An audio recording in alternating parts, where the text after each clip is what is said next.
প্রিয় ছাত্রছাত্রীরা, এখন আমি তোমাদের বর্ণান্ধতা বা কালার ব্লাইন্ডনেস এই রোগটি নিয়ে আলোচনা করব। গত পর্বে আমি লিঙ্গ সংযোজিত রোগ হিমোফিলিয়া নিয়ে আলোচনা করেছি, আর আজকে দ্বিতীয় লিঙ্গ সংযোজিত রোগ বর্ণান্ধতা বা কালার ব্লাইন্ডনেস নিয়ে আলোচনা করব। তো কালার ব্লাইন্ডনেস কথাটা হচ্ছে যে রং চিনতে না পারা।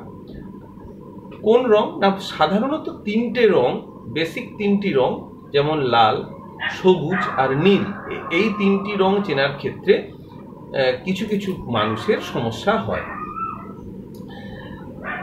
এদের মধ্যে বেশিরভাগের ক্ষেত্রে দেখা যায় যে লাল রং চেনার ক্ষেত্রে সমস্যা, তারপরে সবুজ রং, এবং খুব অল্প সংখ্যক মানুষের ক্ষেত্রে নীল রং চেনার সমস্যা হয়। তো রং চিনতে সাহায্য করে আমাদের রেটিনাতে অবস্থিত কোন সেল, CONE, কোন সেল বা কোন কোষ সাহায্য করে রং চিনতে। তো এই কোষের মধ্যে এক ধরনের রঞ্জক থাকে, সেই রঞ্জকগুলোকে বলা হয় ফোটোপসিন রঞ্জক। ফোটোপসিন রঞ্জক এরা প্রধানত দুই প্রকার। আমরা দুটো প্রকার নিয়ে আলোচনা করব। এখানে নীল বর্ণান্ধতা নিয়ে আমরা আলোচনা খুব একটা করব না। এই কারণে একটু জেনে রাখা তোমাদের দরকার যে লাল বর্ণান্ধতা এবং সবুজ বর্ণান্ধতা, এই দুটি বর্ণান্ধতা এক্স ক্রোমোজোম বাহিত, অর্থাৎ সবুজ রং চেনা এবং লাল রং চেনার জন্য দায়ী জিন অবস্থান করছে এক্স ক্রোমোজোমে। তাই এই জিনগুলোর যদি কোনো ত্রুটি হয় তাহলে বর্ণান্ধতা হবে, এবং সেটা লিঙ্গ সংযোজিত বর্ণান্ধতা। কিন্তু নীল বর্ণান্ধতার জন্য দায়ী জিনটি এক্স ক্রোমোজোমে নেই, এটা আছে অটোজোমে, আমাদের 7 নম্বর ক্রোমোজোম, নাম্বার 7 ক্রোমোজোমে রয়েছে। তাই নীল বর্ণান্ধতা লিঙ্গ সংযোজিত নয়, এটা অটোজোম বাহিত। তাই আমরা নীল বর্ণান্ধতা নিয়ে এখানে আলোচনা করব না। লাল বর্ণান্ধতাকে বলা হয় প্রোটানোপিয়া হলো লাল বর্ণান্ধতা। সবুজ বর্ণান্ধতাকে বলা হয় ডিউটেরানোপিয়া, এবং নীল বর্ণান্ধতাকে ট্রাইটানোপিয়া। তো আমরা প্রোটানোপিয়া অর্থাৎ লাল বর্ণান্ধতা এবং ডিউটেরানোপিয়া বা সবুজ বর্ণান্ধতা আলোচনা করছি। একটু আগেই বলেছি আমি যে ফোটোপসিন নামক রঞ্জক, যা আমাদের কোন কোষে রয়েছে, এটা হচ্ছে আমাদের রং চিনতে সাহায্য করে। এই ফোটোপসিন রঞ্জক প্রধানত দুই প্রকার, একটা হলো এরিথ্রোলেব আর একটা হলো ক্লোরোলেব। এরিথ্রোলেব হচ্ছে লাল রঞ্জক, যা লাল রং চিনতে সাহায্য করে, এবং ক্লোরোলেব যা সবুজ রঞ্জক, যা সবুজ রং চিনতে সাহায্য করে। তাহলে এই রঞ্জকগুলোর উৎপাদন যদি না হয়, ক্লোরোলেব যদি উৎপাদন না হয় তাহলে সবুজ বর্ণান্ধতা, এরিথ্রোলেব যদি উৎপাদন না হয় তাহলে লাল বর্ণান্ধতা অর্থাৎ প্রোটানোপিয়া হবে। এখন আগেই বললাম তাহলে যে এটা এক্স ক্রোমোজোমে অবস্থান করছে, এই লাল ও সবুজ বর্ণান্ধতার জিন এক্স ক্রোমোজোমের দীর্ঘ বাহুতে, লম্বা বাহু যেটি সেটি তাতেই রয়েছে। একই রকম হিমোফিলিয়ার মতো পুরুষ বর্ণান্ধতা ক্ষেত্রে যদি বর্ণান্ধতার স্বাভাবিক জিনকে আমরা যদি ধরি C+, কালার ব্লাইন্ডের জন্য C, তাহলে C+ হচ্ছে স্বাভাবিক জিন, তাহলে কালার ব্লাইন্ডের জন্য দায়ী জিনটিকে আমরা XC বা শুধু C দিয়ে চিহ্নিত করি, স্মল লেটারে C। তাহলে পুরুষের ক্ষেত্রে XC+Y স্বাভাবিক হবে, কিন্তু XCY এটা বর্ণান্ধতা, মিউটেশন হওয়া জিন, তাহলে XCY পুরুষ হবে বর্ণান্ধ। তাহলে পুরুষদের ক্ষেত্রে কিন্তু বাহক হওয়ার কোনো সম্ভাবনা নেই। অপরদিকে স্ত্রীলোক, দুটো এক্স ক্রোমোজোমেই যদি XC+XC+ হয় তাহলে সেই স্ত্রীলোক কি হবে? স্বাভাবিক স্ত্রীলোক। যদি XC+ আর XC হয় তাহলে স্ত্রীলোক স্বাভাবিক, কিন্তু ইনি হবেন বাহক, বর্ণান্ধতার বাহক, যেহেতু এই যে XC মিউটেশন হওয়া জিনটি রয়েছে। কিন্তু হেটেরোজাইগাস অবস্থায় থাকলে প্রকটধর্মী জিন যেহেতু C+, অর্থাৎ স্বাভাবিক জিন যেটা, সেটা প্রকটধর্মী, তাই বর্ণান্ধতার জিনটা প্রকাশ পায় না। কিন্তু যদি বর্ণান্ধতার জিনটি হোমোজাইগাস অবস্থায় চলে আসে, অর্থাৎ XC এটা হোমোজাইগাস অবস্থা, তাহলে কিন্তু সেই স্ত্রীলোক বর্ণান্ধ হবে। এক্ষেত্রে বর্ণান্ধতা যেহেতু কোনো মৃত্যুর কারণ ঘটায় না, তাই বর্ণান্ধ স্ত্রীলোকও হতে পারে, পুরুষও হতে পারে, তবে পুরুষদের সংখ্যা অবশ্যই স্ত্রীলোকের থেকে বেশি হয়, কারণ স্ত্রীলোকরা যেহেতু বাহক হয় এবং এরা হোমোজাইগাস অবস্থায় এলে পরে তবেই বর্ণান্ধ হবে, কি তাই স্ত্রীলোকদের বর্ণান্ধ হওয়ার সম্ভাবনা কম। এক্ষেত্রে তোমাদের বলে রাখি যে তাই বর্ণান্ধতা স্বাভাবিক জীবনে খুব তেমন কোনো সমস্যার সৃষ্টি করে না বলে এটা নিয়ে আমাদের খুব একটা আমরা মাথা ঘামাই না। তবে চাকরির ক্ষেত্রে কিছু কিছু চাকরির ক্ষেত্রে কোনো কোনো দেশে এই বর্ণান্ধতা টেস্ট করে সেগুলোকে সেই চাকরিগুলোতে ক্ষেত্রে লিমিটেশন রয়েছে, মানে চাকরিগুলো করা যায় না, যেমন এরোপ্লেনের পাইলট, তারপরে ট্রেনের চালক, ট্রেন চালক, বাসের ড্রাইভার।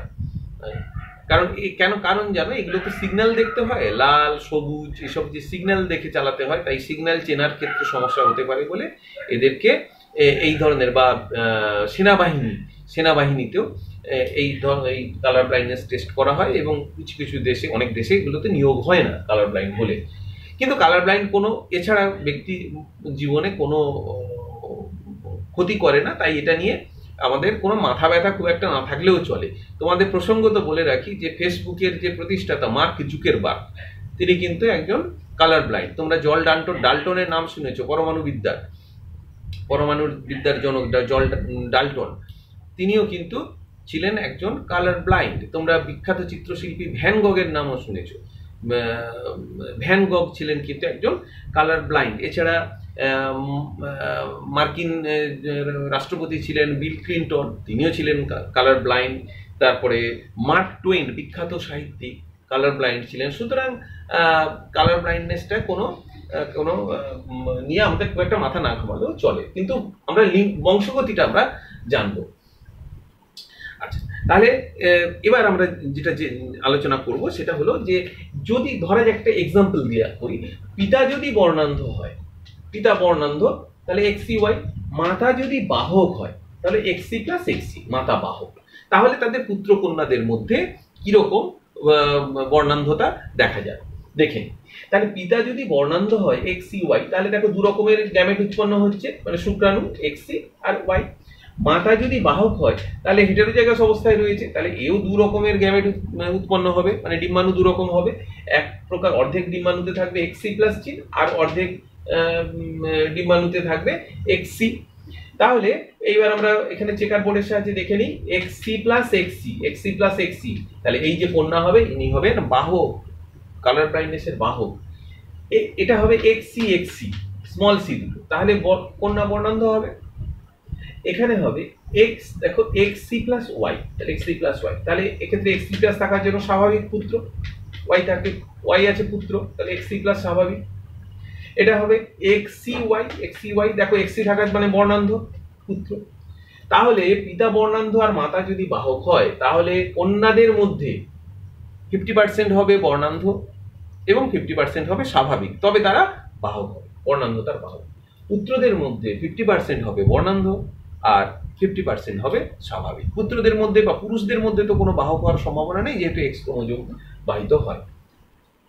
এখানে আরো একটা জিনিস বলা দরকার, যে পিতা যদি, আমি এই অংশটা একটুখানি তোমাদের বলি, যে সেটা হচ্ছে যে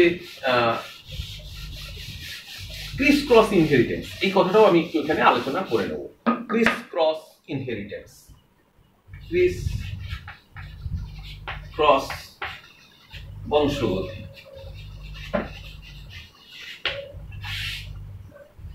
মাতা, ধরো আমি স্ত্রীলোক, একজন স্ত্রীলোক, আমি এটাকে দিই, ধরো কোনো মহিলা একটি রোগের বাহক। তাহলে আগে বলেছিলাম যে তার কাছ থেকে আক্রান্ত হয় কে, বা সেই জিনটা পায় কে, মহিলার কাছ থেকে। যেহেতু মহিলার যে এক্স ক্রোমোজোম, সেটা যদি কোনো পুত্র আক্রান্ত হয় তাহলে পুত্রের কাছে যায়। তাহলে আমরা যদি বলি যে